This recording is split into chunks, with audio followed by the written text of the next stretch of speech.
So let's talk about acidic cleavage of ethers. Okay, so acidic cleavage simply means, the word cleavage means to break down or to break a bond. Okay, to break a bond. Okay, for example, I have HBr. Bromine here has 3 lone pairs of electrons.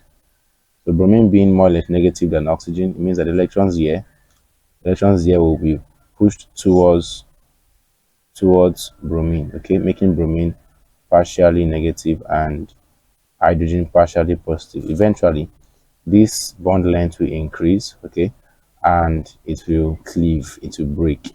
And when the bond breaks, the electrons that are found in this bond will be transferred to the more electronegative elements or electronegative atom. So this will now become H plus and Br minus, since bromine now have 4 lone pairs of electrons. Okay, so there are 2 types of cleavage. We have homolytic cleavage and heterolytic cleavage.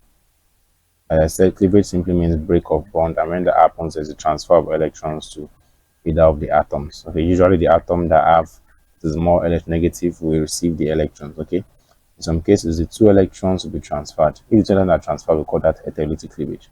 But if only 1 electron is transferred, we call that homolytic cleavage. Okay, so that's what the word cleavage means. Okay, so ethers can undergo cleavage by an acid. Okay, that is called acidic cleavage. So what is causing the ether to cleave is an acid. In this case now, I have an acid here, which is HBr. It's an halide, an hydrogen halide. So you can use acids like HBr. You can also use HI, but you cannot use HCl. You can't use HCl. Okay, so these acids now can cause an ether to cleave, make these bonds here, and causes bonds here to break. Do you understand? So let's see the mechanism of the reaction. What happens first is that you can see oxygen has 2 lone pair of electrons, which means that it is negatively charged. And here, this will undergo cleavage to form H plus and Br minus. Okay, so the one of the lone pairs of oxygen will be used to form a bond with H plus. Since oxygen here is nucleophilic, it loves protons. Okay, so what was that going to form? What would that form? That will give us R, then O, then R prime. All right, then R prime, and we have 1 lone pair of electron, and we have this hydrogen attached to this oxygen. This will give oxygen a formal charge of +1. All right, don't forget we have Br minus. We have Br minus floating around. Br minus means that bromine here has 4 lone pairs of electrons.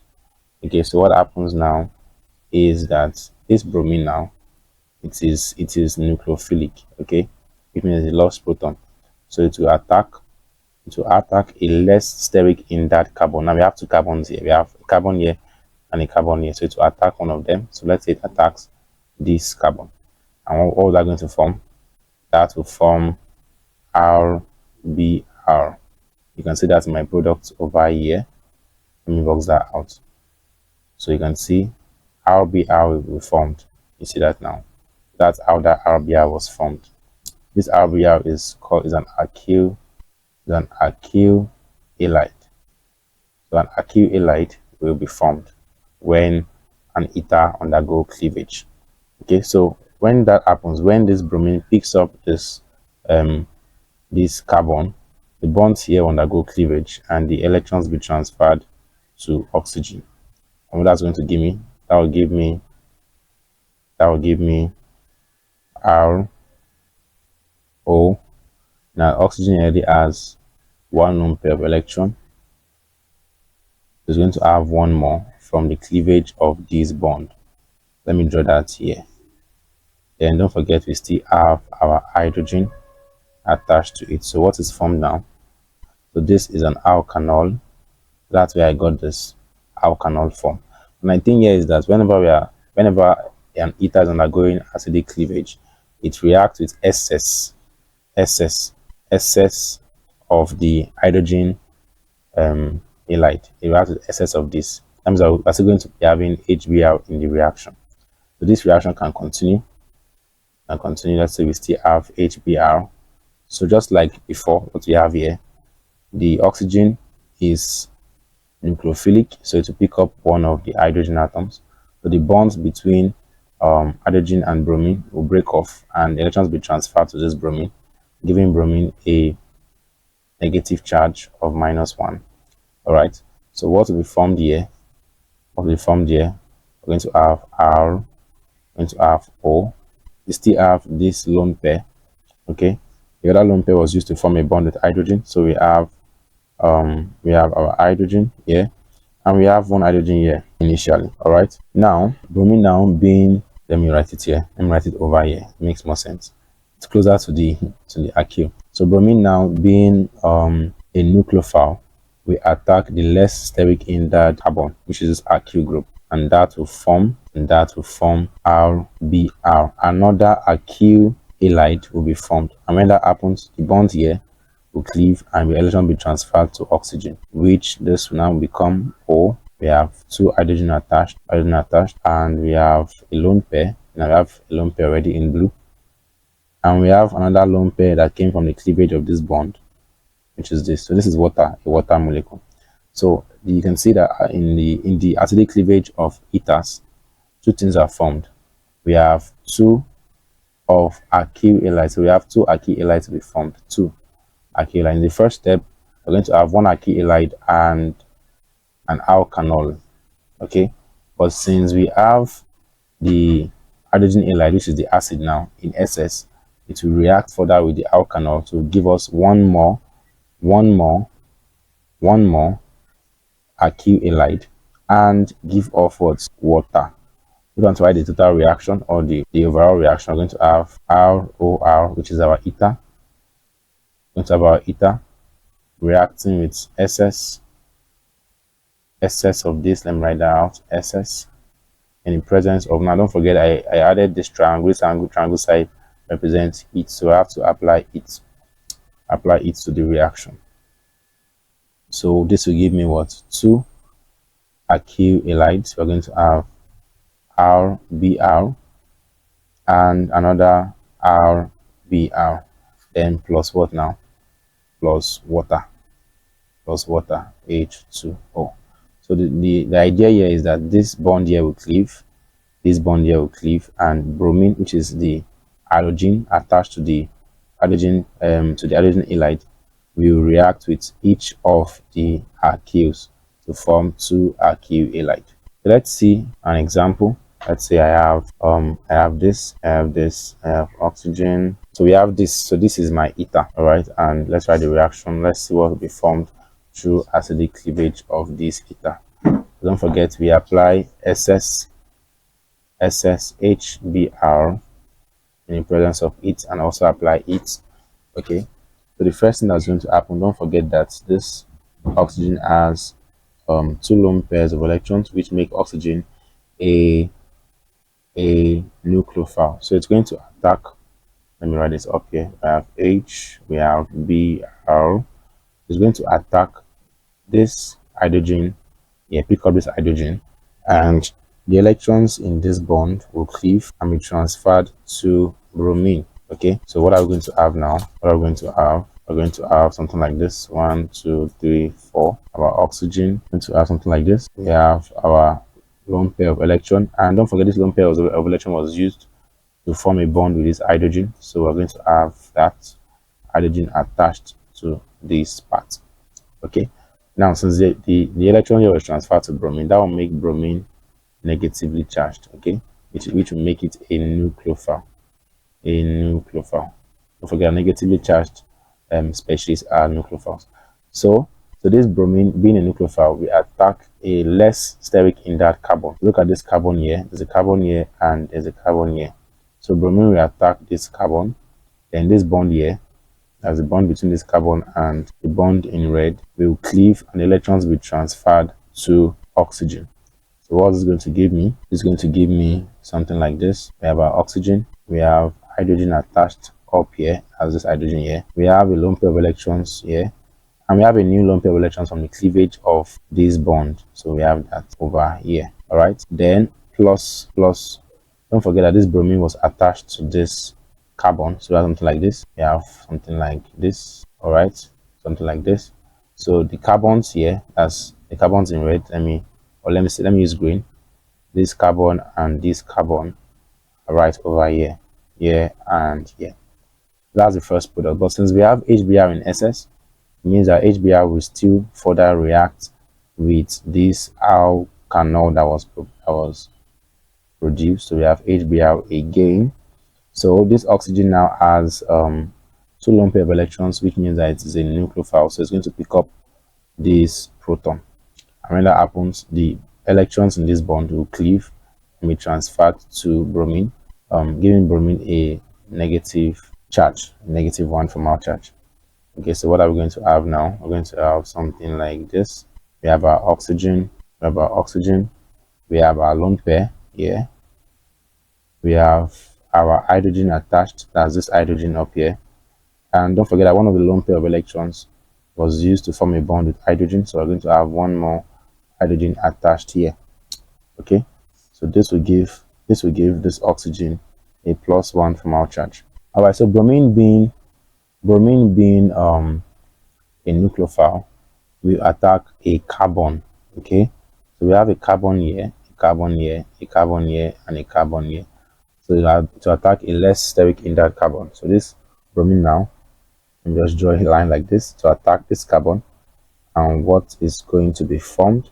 How many carbons we have here? 1, 2, 3, 4. That'll be 1, 2, 3, 4, and our bromine. So the 4 carbons here, 1, 2, 3, 4, are these carbons. 1, 2, 3, 4. So once this bromine picks up this carbon or is attached to this carbon, the electrons here will cleave and will be transferred to this oxygen, which will now form O, and we have our H, as this H, and we have a second H, that's this H here. Don't forget that oxygen initially had a lone pair of electron, and it will have a new lone pair of electron from the cleavage of this bond. So you can see now we have two alkyl halides. Let me circle that. We have this, and we have this. So the two alkyl halides formed. Let's go back and write it here. We have the first alkyl halide that was formed was this, and the second alkyl halide that was formed was this. All right, so you can see we have two alkyl halides and water. So the name of the alkyl halides, look at them, you can name them from their structure. Okay, so basically what happened here is that this bond here cleaved and a bromine atom was attached here, and this bond here cleaved and bromine atom was also attached here to form this, which is bromoethane, and 1, 2, 3, 4 bromobutane to form bromoethane and bromobutane. All right, so let's take a look at this question. Is an ether. Okay, we are adding SS HBr again, so we have HBr. Bromine has 3 lone pairs of electrons, so because of the electronegativity difference, there'll be a cleavage here and the electrons will be transferred to bromine, making this H+. All right, so oxygen here, oxygen having this lone pair of electrons is a nucleophile. It loves protons, so to pick up this proton, all right, pick up that proton. So what's it going to be? It is going to, we're going to have something like this. And we have our oxygen. Don't forget that one of the lone pairs have been used to form a bond with hydrogen, so we have just one lone pair remaining, which will give oxygen a positive formal charge. Don't forget that bromine here accepted 2 or more electrons from the cleavage of this bond, which will give bromine a negative charge. All right, so bromine now we attack, being a nucleophile, is negatively charged, so it's a nucleophile. It will attack this carbon. This carbon here is steric, less steric in that, so it will attack this carbon in an SN2 mechanism. Don't forget this mechanism is an SN2 mechanism. Okay, so it will attack this carbon to become something like this, Br, then your 2 carbons. So we have a carbon here This carbon here is this, and this carbon here is this. Okay, that will give me bromoethane. Okay, so when this bromine now is attached to this carbon, the bond here will undergo cleavage and the electrons will be transferred to oxygen. So that will look something like this, something like this, something like this. Then we have our oxygen. Don't forget, we have an hydrogen attached to oxygen already. Okay, and we already have one lone pair already. So we have one more lone pair from the cleavage of this bond right here. That will give me, typically this is a phenol. This is phenol. And normally, as I said in the previous ones, what we produce first will be an alkanol and an alkyl. Then, because of the excess HBr or the excess hydrogen halide, then it will undergo further reaction to give us two alkyl halide. So you might be tempted to say that this will cleave and this will cleave and this will form something like this, something like this, Br, and form something like this, from what we just explained up there, right? But the thing here is that this reaction is going to end here. The reason being that, okay, let me show you something. Let's assume that it's going to continue. Let's assume it's going to continue. So we have HBr. Again, oxygen here is a nucleophile, so it can pick up. You can use one of the lone pairs of electrons to pick up this hydrogen, making it bond here to cleave and is sent to bromine, giving bromine a -1 charge. Okay, so this should become, I have to draw this. This should become something like this. Here we have O. We have an H already. Let me change the color for that. We have H here, and it picked up one more HRB, so it's something like this. That means we have only one lone pair left, giving this oxygen a +1 charge. All right. So we have bromine floating around. It's negatively charged. What does bromine do? To attack, I mean, the nucleophile. So it will attack. Nucleophiles always attack. To attack a less steric in that carbon. Look at this carbon here. This carbon here is an sp2 carbon. sp2, which means that it is sterically in that. Okay, so if the carbon was sp3, like the other ones we did here, the carbons there, this is sp3. The ones we did up here are also sp3. That's the hybridization is sp3. But this carbon here is sp2, and don't forget that for an SN2 mechanism, the nucleophile cannot attack an sp2 hybridized carbon. So this carbon here is sterically in that, that's bulky groups around it. So that means that this bromine cannot attack this carbon. If that happens, it's going to, you can see that it's going to increase number of bonds on the carbon, and they will have to be cleavage here and have all resonance effect and all that, which cannot happen in an SN2 mechanism. Which means that for the reaction here in the acidic cleavage of this ether, so what will be formed? One, we're going to have our alkyl halide, and we're going to have phenol. The reaction will not go further than this. We're going to have phenol. So let's try an example. I have something like this, and I'm reacting this with, again, HBr, and applying some heat. So without drawing the entire mechanism, what will be the product? So the idea here is just to cleave the two carbons attached to the oxygen, so cleave here and cleave here. So you add your halogen, in this case it is bromine, add bromine here and add bromine here. So what's that going to give me? We're going to have something like this. We have our carbon. This carbon, let me highlight that. This carbon here, this is it. This carbon here, this is it. This carbon here, this is it. Okay, so we don't have any carbon here, don't forget. So what will be attached to this bond will be our halogen, in this case, which is our bromine. I hope that's clear. And the other part, we have two carbons here. So let's draw the two carbons. So we have this is the carbon. This carbon here in orange is this carbon. This carbon here in orange is this carbon. So what do we have on the last part? We have our bromine. The two products that we formed is this and this.